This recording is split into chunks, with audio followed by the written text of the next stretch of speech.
जय हिंद मेरे सभी प्यारे भाई वॉरियर्स को। एक बार आप जैसा देख पा रहे होंगे स्क्रीन पे जो आपका साल्ड पेपर है 2008 से लेके अब तक की जो सीरीज का ये आपका है 2011 का रिटन एग्जाम तब होते थे। मेमोरी बेस्ड आपका जो है ये क्या है, यहाँ पे ये साल्ड पेपर करने वाले हैं साथियों।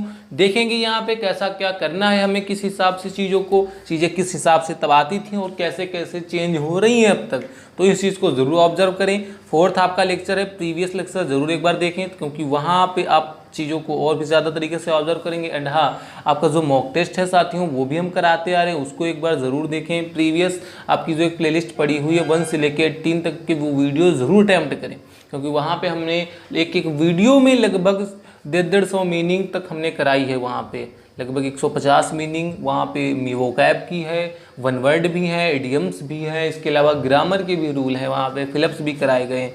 सो इसी के साथ साथियों बिना टाइम वेस्ट किए बढ़ेंगे। ये उन लोगों के लिए है जो अभी 12 से लेकर 18 तक एग्ज़ाम देने वाले हैं एयरफोर्स का, तो एक बार उनको ज़रूर देखें। थोड़ी सी स्पीड हो सकता है आपको लगे, लेकिन हम उसी टाइम के अकॉर्डिंग चलेंगे जितना टाइम आपको वहाँ पे मिलता है, ठीक है। तो बिना किसी टाइम वेस्ट के साथ बढ़ेंगे। पहला क्वेश्चन आपकी स्क्रीन पे क्या कह रहा है, select the correct verb. Verb से हमें रिलेटेड क्वेश्चन मिलता जरूर है वहाँ पे, तो वर्ब से रिलेटेड क्वेश्चन एक बार पढ़ेंगे इसको। कह रहा है आई आस्क्ड बबीता, जो क्वेश्चन हमारा दिया गया है इनडायरेक्ट फॉर्म में दिया गया, जैसा आप स्क्रीन पे देख पा रहे होंगे आई आस्क्ड लिखा हुआ है। क्वेश्चन आपकी जो रिपोर्टेड स्पीच होगा वो किस में होगा, इंट्रोगेटिव होगा।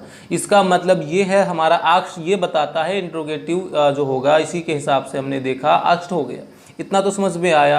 और लेकिन कैसा है, फर्स्ट टाइप इंट्रोगेटिव होगा जिसकी वजह से जो कंजक्शन है वेदर या इफ आता है, यहाँ पे इफ दिया गया, इतना तो समझ में आ चुका है। तो आई आस्क्ड बबीता इफ, जो हमारा रिपोर्टिंग जो वर्ब है वो है पास्ट में, जैसा आप देख पा रहे होंगे आस्क्ड जो कि क्या है सेकंड फॉर्म है, ठीक है आस्क्ड की। तो ये पता चला कि हमारी जो वर्ब है किसमें है, पास्ट में है। इसका मतलब आगे जो भी आएगा फिर वो चाहे किसी भी सेंटेंस का हो पास्ट में होगा।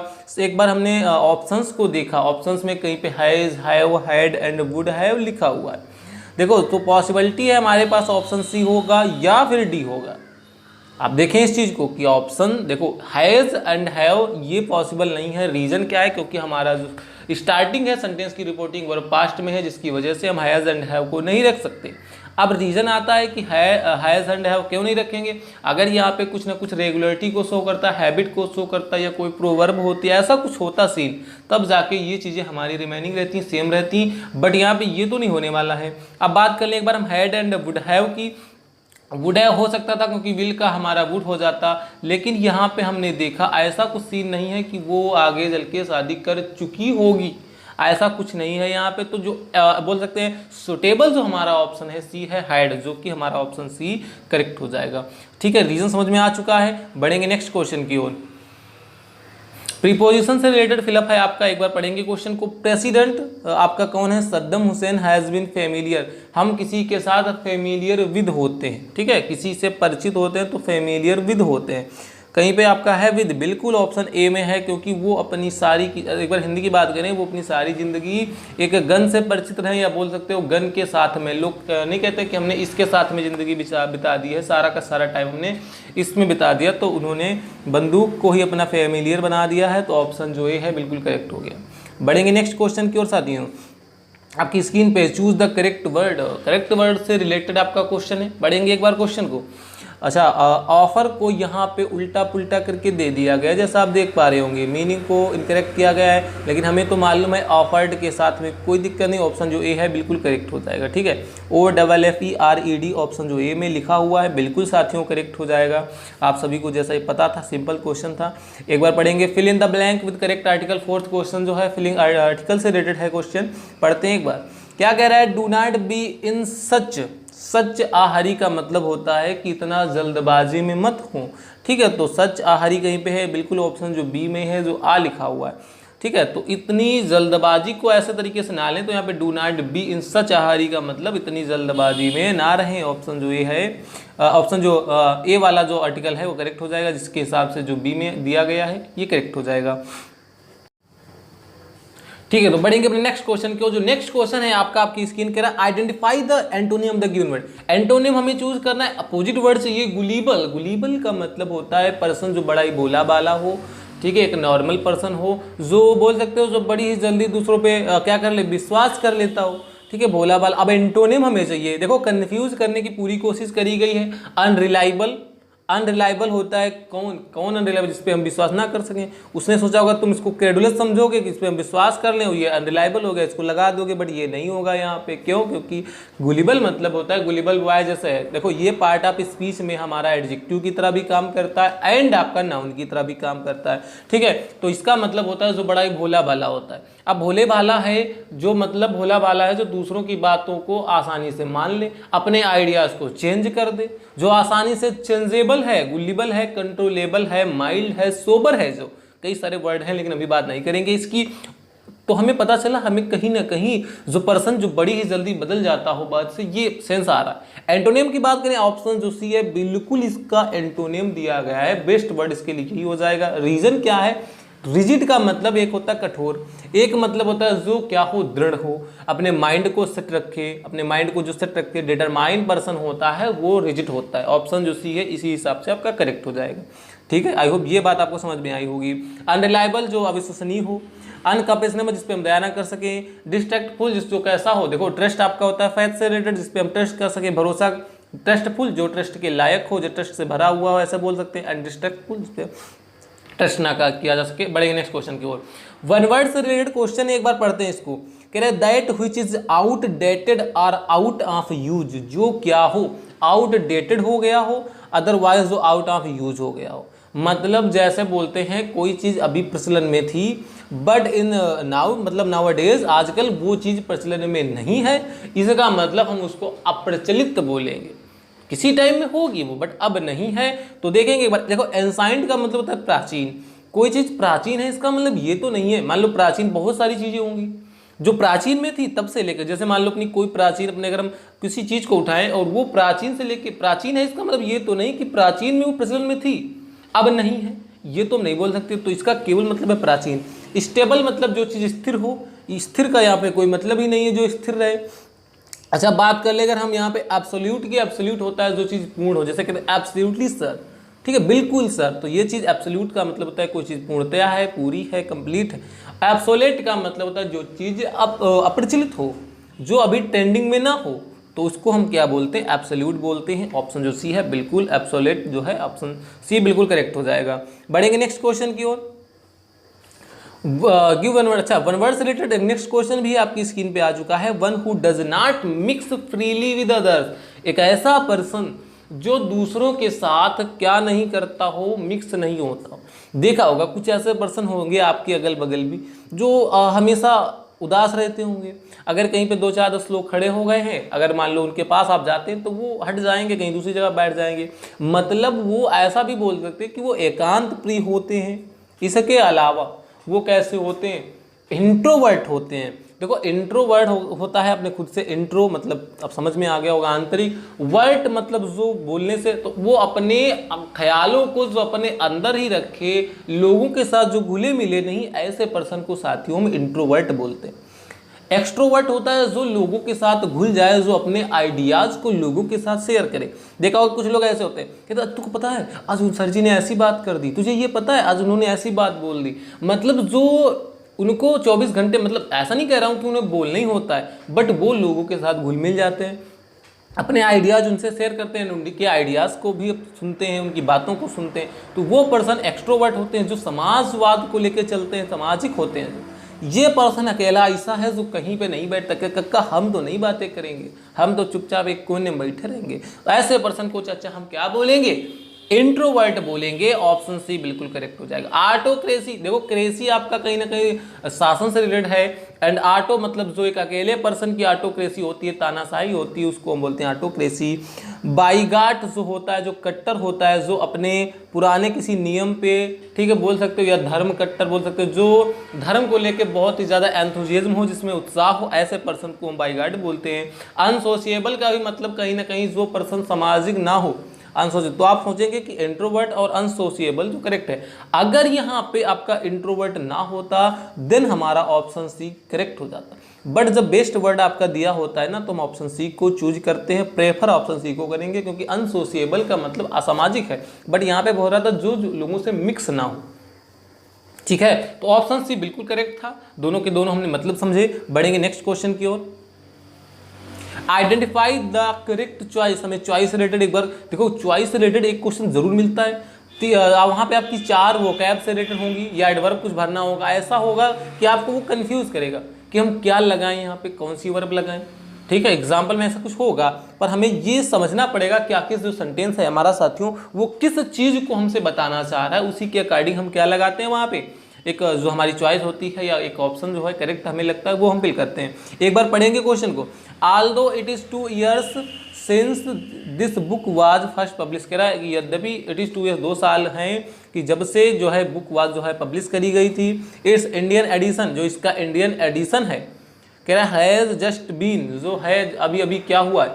अब देखो कोई चीज़ जो है अगर एडिशन वगैरह है वो क्या किया जाता है, लॉन्च किया जाता है। किसी चीज़ को हम लॉन्च करते हैं, ऑप्शन जो डी है बिल्कुल करेक्ट हो जाएगा। किसी अगर स्पीच वगैरह मान लो कुछ पब्लिश करना, मतलब किसी से बुक आपकी रिटन हो चुकी है, अब उसको पब्लिश करेंगे। पब्लिश तो पहले भी यूज हो चुका है, क्योंकि यहाँ पे बुक पब्लिश करी गई है, लेकिन जो उसका इंडियन एडिशन है वो लॉन्च किया गया। ऑप्शन जो डी है बिल्कुल करेक्ट हो चुका है। ठीक है, सोल्ड का मतलब नहीं है क्योंकि उसको बेचा नहीं गया है, यहाँ पे स्टार्ट नहीं किया गया है। ऑप्शन जो डी बिल्कुल, देखो करेक्ट का मतलब चॉइस तो आपके पास 4 हैं, बस बेस्ट चॉइस हमें चूज करनी होती है, जिसकी वजह से हम ऑप्शन डी के थ्रू गए। अब कुछ नहीं होता तो कुछ तो लगा ही देते, है कि नहीं। मान लो कुछ नहीं है तो कुछ ना कुछ तो काम चलाना पड़ेगा, ठीक है ना। तो यहाँ पे हम देखेंगे 9th क्वेश्चन, रेंज। आपने रेंज मैथ में को पढ़ा होगा, इसकी रेंज इतनी है, इसका परास इतना है, इसका विस्तार इतना है। एक्सपेंस, कहीं पे एक्सपेंस है, बिल्कुल ऑप्शन जो बी है बिल्कुल करेक्ट हो गया। इसका विस्तार इतना है, इसकी परास इतनी है, इसकी लिमिट इतनी है, ठीक है, इसकी फ्रीक्वेंसी इतनी है, तो हमने ऑप्शन बी देखा, बिल्कुल करेक्ट हो गया। लेवल, कहीं ना कहीं लेवल जो है वो ओहदे को बताता है। ग्रेड आपका भी उसी से रिलेटेड है, स्टैंडिंग तो आपको पता है। ऑप्शन जो बी है बिल्कुल करेक्ट हो चुका है। ठीक है, बढ़ेंगे नेक्स्ट क्वेश्चन की ओर। Fill in the blank with suitable conjunction, conjunction से रिलेटेड क्वेश्चन है, एक बार पढ़ते हैं क्वेश्चन को। आल्दो सी वर्क्स हार्ड, देखो आल्दो बताता है, आल्दो का जो पेयर है, although is followed by yet. आप समझते हैं कि आल्दो के बाद में यूज होने वाला जो कंजक्शन होता है वो येट होता है। येट कहीं पे है बिल्कुल। अब माइंड में आया कि अगर आल्दो यहाँ पे ना होता तो आल्दो नहीं होता, तब हम लगाते सी वर्क्स हार्ड, सी फेल, वो कठिन परिश्रम उसने किया या करती है, लेकिन फिर भी क्या हो जाता है, फेल हो जाती है। जब दोनों के दोनों कंट्रोवर्सी आइडियाज हमारे दिए गए हों, 2 कंट्रोवर्सी क्लासेस दी गई हों, कंट्रोवर्सी मतलब अपोजिट, जैसे बोल सकते हो कुछ मतलब अपोजिट, वो कठिन परिश्रम करता है लेकिन वो ऐसा है, ठीक है। तो लेकिन का जहाँ पे सेंस है वहाँ पे बट लगाएं, क्योंकि बट हमारा बोल सकते हैं कि रिवर्स को बताता है, उल्टी चीज़ों को बताता है। जैसे वो बड़ा ही, देखो उसके पास पैसा तो है, इसके पास बहुत सारा पैसा है, ठीक है, he has more and more money, but कैसा है वो, लेकिन ही इज माइजर। बात समझ में आ रही, मतलब कंट्रोवर्सी के केस में ये लगाते हैं। एंड लगाते हैं जब सिंपली नॉर्मल चीज़ें जुड़ जाती हैं। देन लगाते हैं अगर यहाँ पे नो सूनर होता, नो सूनर का पेयर देन से बनाते हैं। अगर यहाँ पे कहीं पे हार्डली वगैरह कुछ होता तो वो कुछ सेंस है नहीं, इतना ज़्यादा डीप में नहीं जाएंगे। ऑप्शन सी जो है बिल्कुल करेक्ट हो जाएगा। From an adjective, from the given word, adjective देना है वाइस का, वाइस का एडजेक्टिव देना है, वोकल हो जाएगा, आवाज हो जाएगा, तो वोकल आपका ऑप्शन सी बिल्कुल करेक्ट हो जाएगा। The vice, vice and wiser का कोई यहाँ पे सेंस नहीं है। Give the plural of the given word, plural देना है बेबी का, बेबीज हो जाएगा, कहीं पे है बेबीज, ऑप्शन ए बिल्कुल करेक्ट। सिंपल से वर्ड है, देखो कुछ क्वेश्चन सिंपल भी वहाँ पे मिलते हैं, कुछ आपके बोलते हैं मॉडरेट लेवल के हो सकते हैं। अगर आपने पढ़े तो आपको कठिन नहीं लगेंगे। मैं ये नहीं बोल रहा हूँ कि सारे के सारे कठिन, अगर आपकी तैयारी अच्छी है तो वो क्वेश्चन भी आपको सरल लगते हैं जो दूसरों को कठिन लगते हैं। ये आपके तैयारी पर निर्भर करता है। जो चीज़ आपको आती है वो सरल है, जो नहीं आती वो कठिन है। कह रहा है we all must dash that people are the most important asset of any organisation.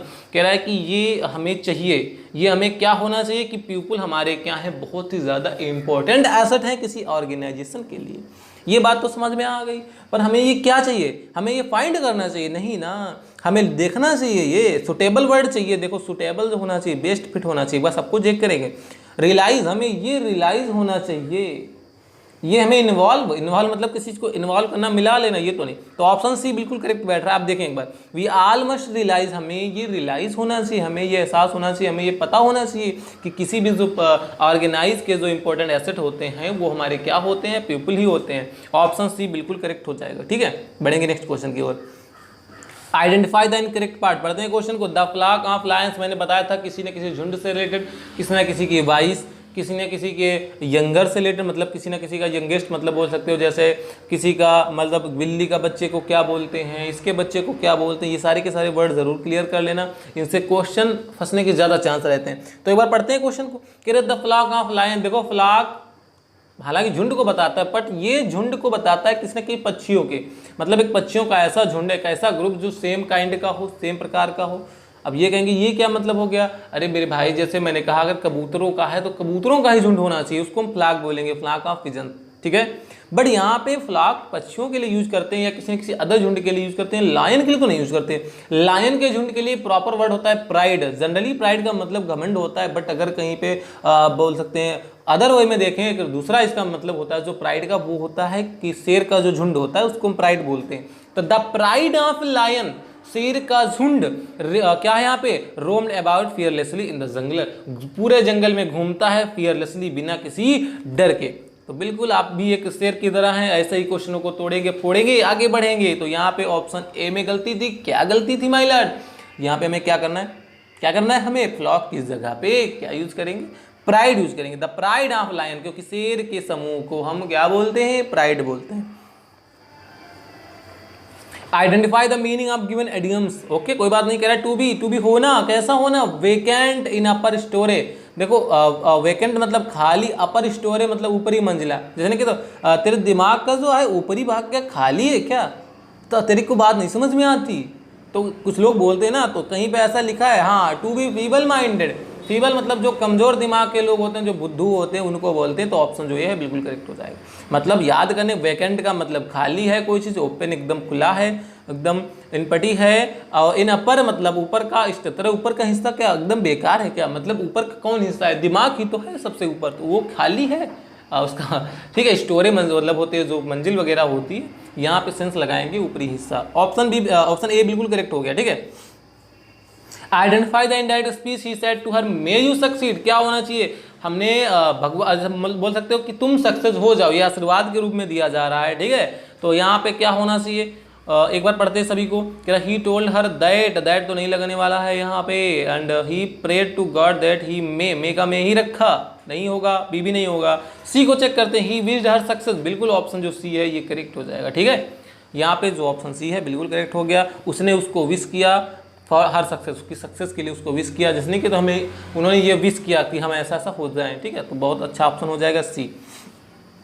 Change the voice, कह रहा we hope that we shall win the match, क्या लगता है यहाँ पे, तो हमने देखा एक बार वी होप दैट, ओके, कह रहा we shall win the match, तो यहाँ पे हमने देखा कि इसको बनाना है वॉइस, पैसिव वॉइस में, तो वी होप का मतलब हो जाएगा इट इज होप्ड, कहीं पे है, बिल्कुल मैंने बताया था जब कभी भी डायरेक्ट या इनडायरेक्ट टाइप का कुछ दिया गया हो उसको हमें पैसिव वॉइस बनाना हो, तो जो आगे का होता है उसको इसी टाइप से तोड़ते हैं, इट से तोड़ते हैं। तो it is hoped that the match will be one, केवल ऑप्शन सी में ऐसा कुछ लिखा था, बायस ऑप्शन सी बिल्कुल करेक्ट हो जाएगा, ठीक है।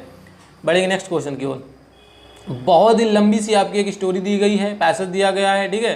तो पैसेज को पढ़ने से अच्छा है कि हम क्या करा करें, पहले एक बार क्वेश्चन को देख ले कि आखिर क्वेश्चन हमसे क्या पूछ रहा है, ठीक है। क्वेश्चन को पढ़ते हैं एक बार मैं अपने आप को छोटा कर लेता हूं थोड़ा, ताकि आप इस चीज़ को अच्छे से देख पाएं। कह रहा the theme of the passage, passage की थीम क्या है, मतलब वो चाहता है भाई साहब पढ़ें इसको, बट हम फिर भी ढूंढेंगे आखिर पैसेज क्या हमसे बता रहा है। एक बार देखते हैं पीछे हम, यहाँ पे हमने देखा, आप देखेंगे यहाँ पे as a result policy decision में serve the ends of political and career system, पढ़ते हैं कहीं पे तो हमें मिलेगा कुछ ना कुछ। In this way the goal of the organisation may be take है displayed in favour of sectional interest and individual ambition, ठीक है।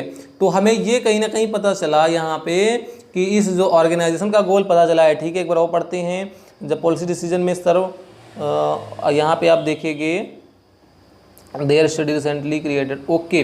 तो ये हमें बात पता चली कहीं ना कहीं उसके जो है सेक्शनल इंटरेस्ट और इंडिविजुअल, ठीक है, एक सेकेंड, आपका इंडिविजुअल एम्बिशन को लेके बात हो रही थी। तो यहाँ पे हमारा ऐसा कुछ है, एक सेकेंड, हमने देखा यहाँ पे बिल्कुल ऑप्शन जो डी में दिया गया है, इमरजेंस का मतलब होता है किसी चीज़ को बढ़ाना, the sectional interest and organisation, तो इस चीज़ को बढ़ाने के लिए के बात हो रही थी, हमें कहीं ना कहीं इसको बढ़ाना है, पैसेज में यही बताया जा रहा था। ऑप्शन जो डी है बिल्कुल करेक्ट हो जाएगा। एक बार आप जरूर इसको पैसेज को पढ़ें, आपको समझ में आ जाएगा, ठीक है। बढ़ते नेक्स्ट आपके क्वेश्चन की ओर। नेक्स्ट क्वेश्चन है the ether tends to see the senior यहाँ पे मैनेजर एज जो है एथर जो है वो टेंड करता है किसी चीज़ को, कह रहा है सीनियर को मैनेजर एज। तो यहाँ पे मैनेजर को लेके एक बार देखते हैं, कह रहा है their high pay and expert knowledge were sometimes seen as threat to the established order of rank. बिल्कुल बात सही कह रहा है। यहाँ पे कहने का मतलब है कि कभी कभी हम देखते हैं कि जो हमारा वाकई में हम लोगों के पास जो एक्सपर्ट नॉलेज है वो बेकार हो जाता है, क्योंकि हम लोग रैंक के हिसाब से काम करते हैं। हम लोगों से बुद्धू है जो वो हमसे रैंक में ऊपर बैठा है, तो कहीं ना कहीं ये भी आपकी जो ऑर्गेनाइजेशन को है वो रोकता है, उसके जो बोल सकते हैं बढ़ोतरी को रोकता है, उसके प्रोग्रेशन को रोकता है। एक बार और पढ़ते हैं। तो कह रहा है पॉसिबल न्यू कॉरप्ट, ठीक है। एक बार पीछे की ओर देखते हैं पैसेज को, एक सेकंड साथियों। यहाँ पे हमने देखा दिस कहीं पे आपका कुछ सीनियर को लेके दिया गया, well paid scientist and technique, okay. कहीं पे यहाँ पे आप देखेंगे development electronics some felt the close cooperation and expert and system would reveal the ignorance and show their experience and now redundant. एक बार जरूर स्टोरी को आप पढ़ेंगे। तो एथर बताने की कोशिश कर रहा है, tends to see their messenger eyes, क्या बताने की कोशिश कर रहा है कि यहाँ पे हमने देखा कि अ लिटिल आउट आप step with their work environment, वो मतलब क्या कहते हैं, जस्ट थोड़ा सा अपने बोल सकते हो अपने वर्क से, अपने इन्वायरमेंट वाले वर्क से थोड़ा सा आउट आते हैं। ऑप्शन जो बी है बिल्कुल करेक्ट हो जाएगा, ठीक है। बढ़ेंगे नेक्स्ट क्वेश्चन की ओर। नेक्स्ट क्वेश्चन हमारा है the policy decision in organisation would involve, जो हमारी पॉलिसी डिसीजन है एक ऑर्गेनाइजेशन की वो क्या इन्वॉल्व किए हुए, पढ़ते हैं एक बार। Cooperation at all levels in the organisation, ठीक है। यहाँ पे हमने देखा मोड, एक second, attracting highly qualified personal, okay. Keeping in view the larger objective in the, बिल्कुल बात सही है आपका। कीपिंग इन व्यू मतलब ये नज़र में रखे रहना, क्या, the larger objectives of the organisation, मतलब बड़ी बड़ी, देखो जो भी हमारे ये डिसीजन होती है, पॉलिसी होती है ऑर्गेनाइजेशन, वो हर चीज़ों को इन्वॉल्व करती है ऐसे कि हमें बड़ी से बड़ी चीज़ों से लेकर छोटी से छोटी चीज़ों को हमें क्या करना चाहिए, ऑब्जर्व में रखना चाहिए। आप इसको पढ़ेंगे पैसेज को जरूर आपको मिलेगा, थोड़ा सा लंबा पड़ रहा है हमारे लिए, एक बार इसको पढ़ें आपको समझ में आ जाएगा। ऑप्शन जो डी है बिल्कुल करेक्ट हो जाएगा, ठीक है। आज के लिए इतना ही रखेंगे। आपका जो अपना प्यार है बरकरार रखिएगा, ऐसे ही अपने एक दो दोस्तों को जरूर शेयर करिएगा, ठीक है। तब तक के लिए इतना ही रखते हैं, चलते हैं। जय हिंद।